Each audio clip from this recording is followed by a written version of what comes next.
අයිබෝවන් ඔබ ජාතික රූපවාහිනී දිවා ප්‍රවෘත්ති ප්‍රකාශය සමගින් මම චානකී නෝච් ප්‍රථමයෙන් දිවා ප්‍රවෘත්ති ශීර්ෂ පාඨ.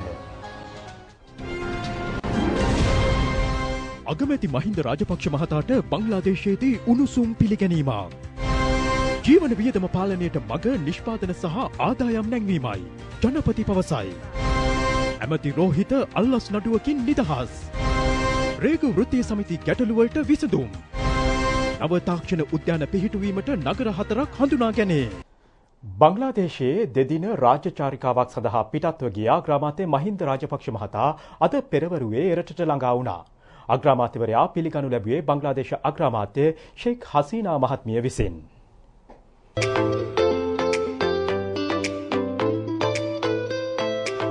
ශ්‍රී ලංකා අග්‍රාමාත්‍යවරයාගේ බංග්ලාදේශ රාජ්‍ය චාරිකාව සිදු කෙරෙන්නේ එරට අග්‍රාමාත්‍යවරියගේ ආරාධනයකට අනුවයි.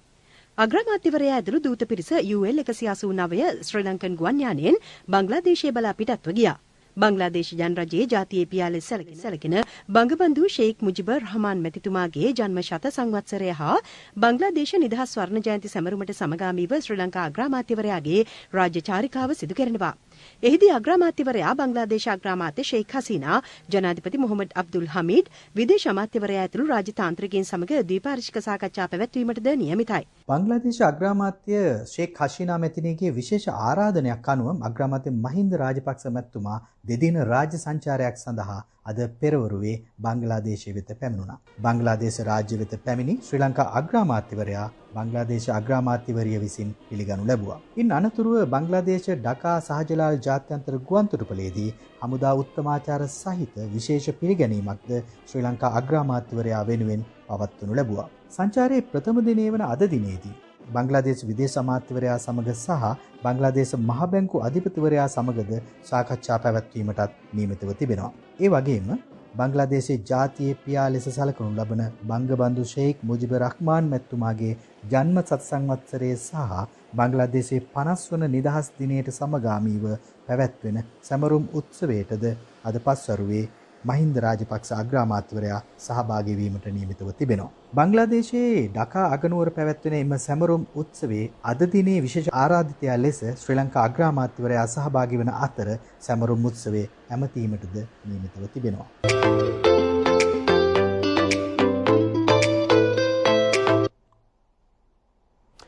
අමාත්‍ය රෝහිත අබේගුණවර්ධන මහතාට එරෙහිව ගොනු කරනු ලැබ ඇති නඩුවකින් ඔහු නිදහස් කිරීමට කොළඹ මහාධිකරණය අද නියම කළා. යහපාලන රජයේ සමයේ අල්ලස් කොමිසම රෝහිත අබේගුණවර්ධන මහතා සම්බන්ධයෙන් එම නඩුව ගොනු කර ඇත්තේ ඔහු අමාත්‍යවරයෙකුව සිටියදී අයථා ලෙස රුපියල් ලක්ෂ 412ක් වටිනා වත්කම් සහ මුදල් උපයාගෙන ඇති බවට චෝදනා කරමින්. මෙම නඩුව කොළඹ මහාධිකරණ විනිසුරු ආදිත්‍ය පටබැඳිගේ මහතා ඉදිරියේ අද කැඳවනු ලැබුවා. අල්ලස් කොමිසම වෙනුවෙන් පෙනී සිටි නීතිඥවරු මෙහිදී අධිකරණයට දන්වා සිටි මෙම නඩුව තවදුරටත් පවත්වාගෙන නොයන බවයි. ඒ අනුව විත්තිකාර රෝහිත අබේගුණවර්ධන මහතා නිදහස් කිරීමට මහාධිකරණ විනිසුරුවරයා නියෝග කළා. නඩුව මීට පෙර විභාගයට ගනු ලැබූ අවස්ථාවේ මූලික විරෝධතාවක් මතු කළ අමාත්‍ය රෝහිත අබේගුණවර්ධන මහතා වෙනුවෙන් පෙනී සිටි ජනාධිපති නීතිඥ කාලිංග ඉන්ද්‍රතිස්ස මහතා නඩුව පැවරීමේදී අල්ලස් කොමිසමේ කොමසාරිස්වරුන් තිදෙනාගේ ලිඛිත අනුමැතිය අධිකරණයට ඉදිරිපත් කර නොමැති බැවින් එය පවත්වාගෙන යාමට නොහැකි බවට මූලික විරෝධතාවක්ද මතු කර තිබුණා. යහපාලන රජයේ සමයේ රෝහිත අබේගුණවර්ධන මහතාට එරෙහිව මෙම නඩුව ගොනු කර තිබුණේ 2010 සිට 2014 වසර දක්වා කාල සීමාව තුළ අමාත්‍යවරයෙකු වශයෙන් කටයුතු කරමින් අයථා ලෙස රුපියල් ලක්ෂ 412ක් වටිනා වත්කම් සහ මුදල් උපයා ගැනීම තුළින් අල්ලස් පනත යටතේ වරදක් සිදු කර ඇතැයි චෝදනා කරමින්. ජීවන වියදම පාලනයට මග නිෂ්පාදන සහ ආදායම් නැංවීම බව ජනාධිපති ගෝඨාභය රාජපක්ෂ මැතිතුමා පවසනවා. එතුමා පෙන්වා දෙන්නේ මෙවන විට එම ක්‍රියාදාමය ආරම්භ කර ඇති බවයි. ජනාධිපතිතුමා මේ බව කියා සිටියේ ඊයේ පැවති ශ්‍රී ලංකා පොදු ජන පෙරමුණේ කාන්තා නියෝජිතවරියන් සහ ක්‍රියාකාරිනියන්ගේ හමුවක් අමතමින්. හමුව කැඳවා තිබුණේ ජනාධිපති කාර්යාලීය සභාශාලාවේදී. ශ්‍රී ලංකා පොදු ජන පෙරමුණ නියෝජනය කරමින් සෑම දිස්ත්‍රික්කයකින්ම කාන්තා ක්‍රියාකාරිනියන් සහ ප්‍රාදේශීය සභා මන්ත්‍රීවරුන් මීට එක්ව සිටියා. තමාගේ තම රජයේ ජයග්‍රහණය සඳහා ශ්‍රී ලංකා පොදු ජන පෙරමුණේ කාන්තා සංවිධානයෙන් ලැබුණු දායකත්වය ඇගීමට ලක් කරමින් අදහස් දැක්වීම ආරම්භ කළ ජනාධිපතිතුමා රජයේ ප්‍රගතිය මැන බැලීමේදී රජය අනුගමනය කරන ප්‍රතිපත්ති සහ ඒවාෙහි ප්‍රතිලාභ සලකා බලන ලෙස ඉල්ලීමක් කළා. කෘෂි කර්මාන්තයේ නැංවීම ජීවන වියදම පාලනය ඇතුළු කරුණු ගණනාවක් සම්බන්ධයෙන් ජනාධිපතිතුමා සාකච්ඡාවේදී අදහස් පළ කළා. ගමේ පවුලක ආදායම වැඩි කිරීම තමයි මේ ජීවන වියදම වෙනුවෙන් තියෙන හොඳම උත්තරේ. ඒක තමයි අපේ ප්‍රතිපත්තියේ අපි ක්‍රියාත්මක කරලා තියෙන ක්‍රියාත්මක කරන වැඩපිළිවෙල. දැන් බලන්න වී වලට පොහොර නිකම් දීලා වී වලට සහතික මිලක් දුන්නම කොපමණ ප්‍රමාණයක් මුලතිව් වලට ඉන්න ගොවි ජනතාවට යනවද කියලා. ධාන්‍ය වර්ග යාපනයේ කිලිනෝච්චිය කොච්චර වගා කරනවද? මේ වගේ ආදායම යන්නේ ඒ අයට.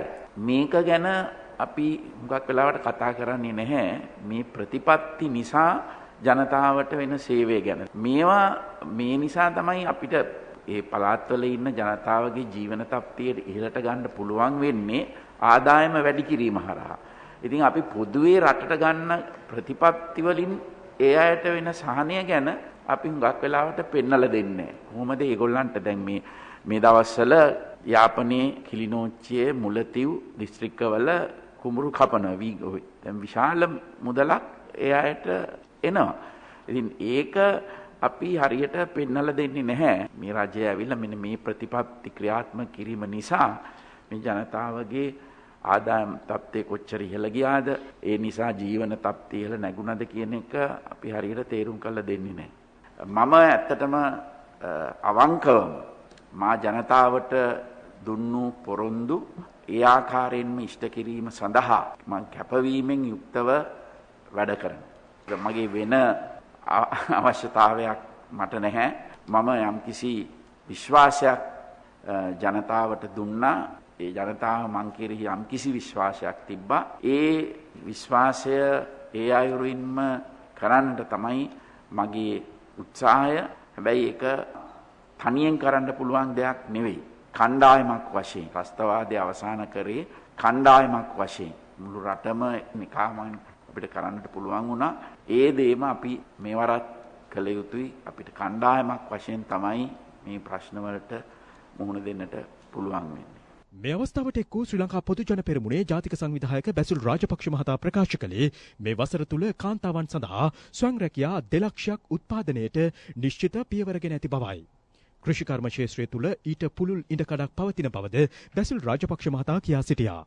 ශ්‍රී ලංකා පොදුජන කාන්තා පෙරමුණේ නායිකා අමාත්‍ය පවිත්‍රා වන්‍යාරච්චි, රාජ්‍ය මාත්‍ය සීතා අරඹපොළ සහ පාර්ලිමේන්තු මන්ත්‍රීවරුන් වන ගීතා කුමාරසිංහ, කෝකිලා ගුණවර්ධන, මංජුලා දිසානායක, රාජිකා වික්‍රමසිංහ, මුදිතා ප්‍රශාන්ති, ඩයනා ගමගේ යන මහත්මීන් ඇතුළු පිරිසක්ද මේ අවස්ථාවට එක්ව සිටියා.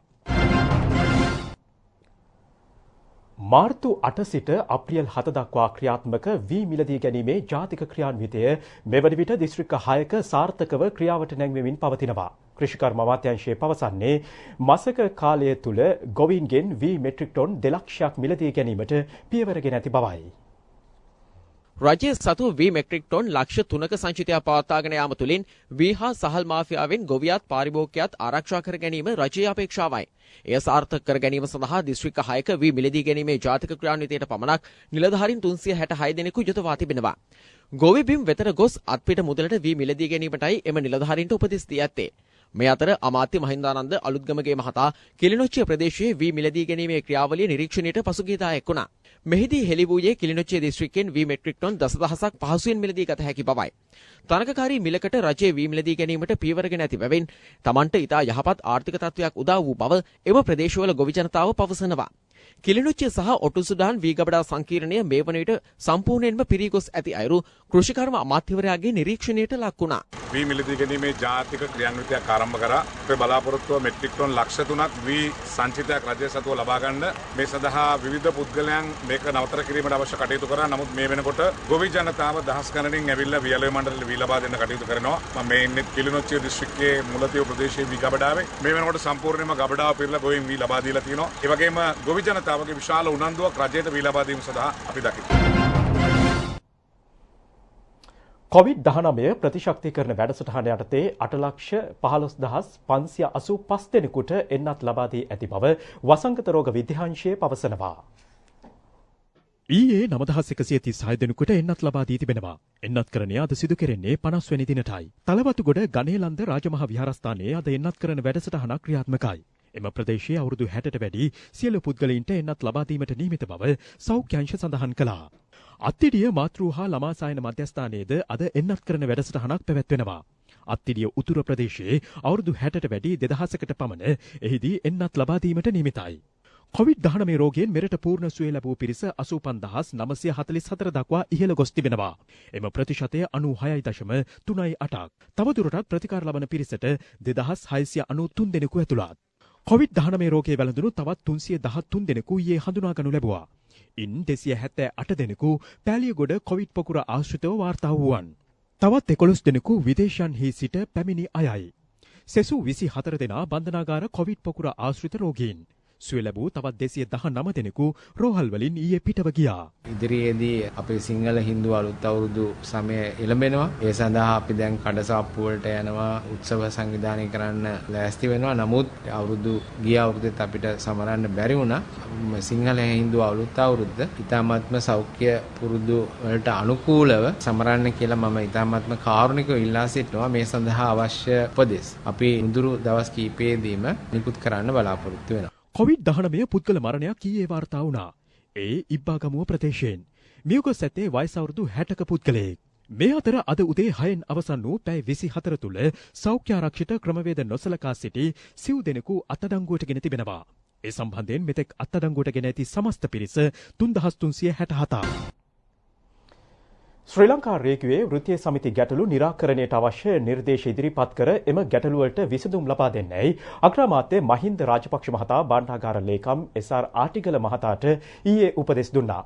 ඒ රේගු වෘත්තීය සමිති සන්තානය සමග අරලියගහ මන්දිරයේ පැවති සාකච්ඡාවකදී ශ්‍රී ලංකා රේගු වෘත්තීය සමිති සන්ධානය පවතින ගැටලු මෙන්ම රේගුවේ වර්තමානයේ පවතින අඩුපාඩු විසඳීමට ගත හැකි ක්‍රියාමාර්ග හා යෝජනා ඇතුළත් වාර්තා දෙකක් මෙහිදී අග්‍රාමාත්‍යවරයා වෙත බාර දෙනු ලැබුවා. එය බාර දුන්නේ රේගු මාණ්ඩලික නිලධාරීන්ගේ සංගමේ සභාපති රේගු අධ්‍යක්ෂ GVUD සිල්වා මහතායි. 2020 පෙබරවාරි මාස රේගු වෘත්තීය සමිති සන්ධානයේ ජනාධිපතිතුමා වෙත බාර දුන් යෝජනාවලිය හා ඒ සම්බන්ධයෙන් එතුමා පත් කළ කමිටුව එම වසරේ මාර්තු මාස ජනාධිපති ලේකම්වරයා පත් කළ රේගු ප්‍රතිසංවිධාන හා නවීකරණ කමිටුව සහ 2020 වසරේම දෙසැම්බර් මාස ජනාධිපති ලේකම් විසින් සියලුම රේගු නිලධාරීන් වෙත යොමු කරන ලද ලිපිය සම්බන්ධව රේගු වෘත්තීය සමිති සන්ධානයේ අදහස් මේ හමුවේදී අග්‍රාමාත්‍යවරයා වෙත පැහැදිලි කෙරුණා. දැනට පවතින වැටුප් විෂමතා ඉවත් කිරීමට අදාළ අවසන් නිර්දේශ පිළිබඳ රාජ්‍ය සේවා කොමිෂන් සභාවේ අනුමැතිය ප්‍රමාද වී ඇතනම් ඒ ගැන සොයා බලන ලෙස අග්‍රාමාත්‍යවරයා රේගු අධ්‍යක්ෂ ජෙනරාල් විශ්‍රාමික මේජර් ජෙනරාල් විජිත රවිප්‍රිය මහතාට දැනුම් දුන්නා.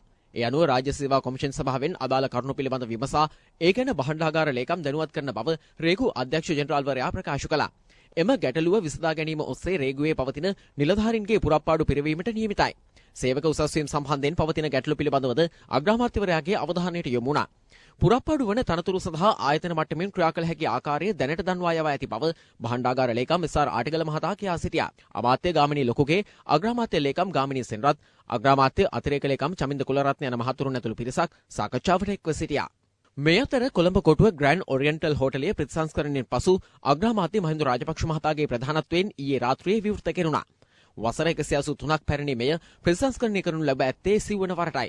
යහපාලන ආණ්ඩුව සමයේ ග්‍රෑන්ඩ් ඔරියන්ටල් හෝටලයේ විකිණීම සඳහා ලන්සු නිකුත් කරන ලෙස රාජ්‍ය ව්‍යවසාය සංවර්ධන අමාත්‍යාංශයෙන් ඉල්ලීමක් කර තිබූ බව අග්‍රාමාත්‍ය කාර්යාලය පවසනවා. ඒ සැලවීමත් සමග ග්‍රෑන්ඩ් ඔරියන්ටල් හෝටලය රැකගනිමින් එය ප්‍රතිසංස්කරණය කර ජාතියට දායාද කළ යුතු බවට නාගරික සංවර්ධන හා නිවාස අමාත්‍යවරයා ලෙස අග්‍රාමාත්‍යවරයා උපදෙස් දී තිබුණා. ඒ අනුව නාගරික සංවර්ධන හා නිවාස අමාත්‍යාංශය යටතේ ඇති සෙලෙන්ඩිවා ඉන්වෙස්ට්මන්ට් ආයතනය සහ ශ්‍රී ලංකා ඉංජිනේරු සංස්ථාව එක්ව ග්‍රෑන්ඩ් ඔරියන්ටල් හෝටලයේ සිව්මහල් ගොඩනැගිල්ල ප්‍රතිසංස්කරණය කර තිබෙනවා. ඊට වැය කර ඇති මුදල රුපියල් මිලියන 225ක්. මෙම ගොඩනැගිල්ලට අමතරව කොළඹ නගරයේ තවත් ගොඩනැගිලි කිහිපයක් ඒවාෙහි පෞරාණිකත්වයේ සුරැකෙන පරිදි ප්‍රතිසංස්කරණය ආරම්භ තිබෙනවා. ඒ සියල්ල එක්කොට කොළඹ උරුමය චතුරාස්ත්‍රයේ ලෙස වෙනම කලාපයක් නම් කිරීමට නියමිතයි. නාලක ගොඩහේවා ඉන්දික අනුරුද්ධ යන රාජ්‍ය අමාත්‍යවරුන්ද නාගරික සංවර්ධන හා නිවාස සංවර්ධන අමාත්‍යාංශයේ ලේකම් සිරිනිමල් පෙරේරා මහතා ඇතුළු පිරිසක්ද මේ අවස්ථාවට එක්ව සිටියා. විරාමයෙන් අනතුරුව තවත් ප්‍රවෘත්ති බලාපොරොත්තු වන්න. මහියංගනය රිදීමාලියද ප්‍රදේශයේ අති දුෂ්කර කළුකැලේ ගම්මානයට විදුලිය ලබා දීමේ ව්‍යාපෘතිය ඊයේ විවෘත කෙරුණා. රුපියල් 1,48 ලක්ෂයකට ආසන්න මුදලක් ඊට වැය කර තිබෙනවා. අරාව කළුකැලේ වසර 75කටත් වඩා පැරණි ගම්මානයක්. එහි මේ වන විට පවුල් 75ක් පමණ ජීවත් වනවා. අප වාර්තාකරු පවසන්නේ ඔවුන්ට ගම්මානය සඳහා විධිමත් ප්‍රවේශ මාර්ග, විදුලිය ආදී පහසුකම් නොමැතිව මෙතෙක් කලක් ජීවත් වීමට සිදු වූ බවයි. විදුලිය අවශ්‍යතාව සපුරාලමින් ලංකා විදුලි බල මණ්ඩලයේ ගැමි විදුලිය ව්‍යාපෘතිය යටතේ එම පහසුකම ලබා දීම සිදු කෙරුණා. ඒ අමාත්‍ය ඩලස් අලහප්පෙරුම සහ රාජ්‍ය අමාත්‍ය තේනුක විධානගමගේ යන මහතුරුන්ගේ සහභාගීත්වයෙන් ව්‍යාපෘති ජනතා හිතයට පත් කිරීමෙන් පසු අරාව කළුකැලේ ගම්මානයට දුෂ්කර ප්‍රදේශ ඔස්සේ වුවද විදුලිය ලබා දීමට පියවර ගැනීම සම්බන්ධයෙන් විදුලි බල මණ්ඩලයේ සේවකයින් ඇගීමට ලක් කිරීමද සිදු කෙරුණා. අද එක පැත්තකින් ජනාධිපතිතුමා අගමැතිතුමා බසිල් රාජපක්ෂ ඇමතිතුමා අපේ විශේෂ කාර්ය බලකාය විදියට අපි විදුලි බල අමාත්‍යංශ අපි සියලු දෙනාම එකතු වෙලා මේ ජාතික ඉලක්කය හඹාගෙන යනවා. දෙසැම්බර් මාස 31 වෙනිදා වෙනකොට කළු කැලේ ඔබ හිටියා වගේ මේ රටේ කිසිම තැනක උතුර වෙන්න පුළුවන් නැගෙනහිර වෙන්න පුළුවන් ඌව වෙන්න පුළුවන් සබරගම වෙන්න පුළුවන්. අපි සියලු චක්‍රලේඛ පාවනස් කළා. මෙතෙක් කල තිබුණේ ලක්ෂ 3කට වඩා තක්සේරුව එක නිවසකට ලක්ෂ 3කට වඩා වැඩි නම් අපි විදුලි බල මණ්ඩලයක දරන්නේ නැහැ.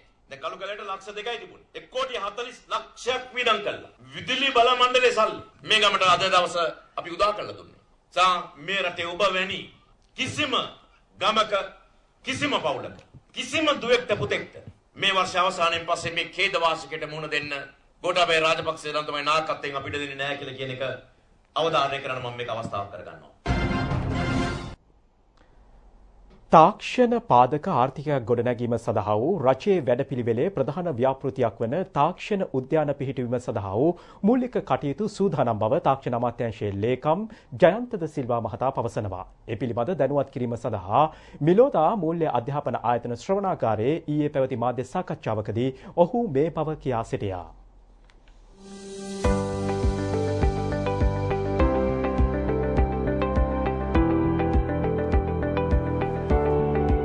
තාක්ෂණයේ මූලික කරගත් සමාජයක් නිර්මාණය කිරීම ජනාධිපතිතුමාගේ සෞභාග්‍ය දැක්ම ප්‍රතිපත්ති ප්‍රකාශනයේ ප්‍රධාන අරමුණක්. නව තාක්ෂණ අමාත්‍යාංශයක් පිහිටුවන ලැබුවේද ඒ සඳහායි.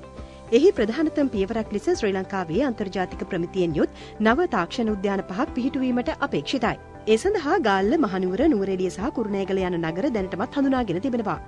භූමි ප්‍රදේශ හඳුනා ගැනීම ඇතුළු මූලික සැලසුම් මේ වන විට ක්‍රියාත්මකයි.